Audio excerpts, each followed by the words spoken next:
Found out my boyfriend admires Andrew Tate.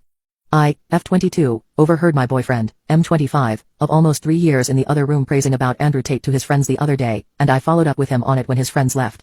I asked him what he liked about the guy and he said he states really good arguments, however, he does say some messed up stuff sometimes. I then start questioning the few things I've heard Andrew Tate say, as I refuse to listen to any more of that guy's BS, like do you believe you'd feel safer if a male pilot was flying a crashing plane than a female pilot? And he said yes, and the reasoning was that men do better under pressure and they're not as emotional as females.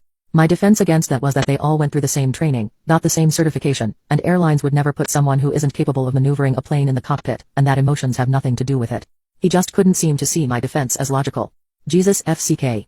Another thing we talked about months ago, not relating to Andrew Tate, but with the same mentality, is that women's body counts matter and men's don't. I told him it takes two to tango and that my body count should matter as much as his if it matters. His is in the 60s, mine is a whopping 15. When I told him my body count, after days and days of him pushing my buttons on it, he said yeah that's a little high but I can work with it.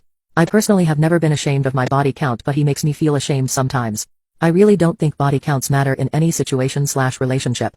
Anytime he tries to bring this up, I immediately shut down the conversation and refuse to listen as I know we will never come to an agreement on this.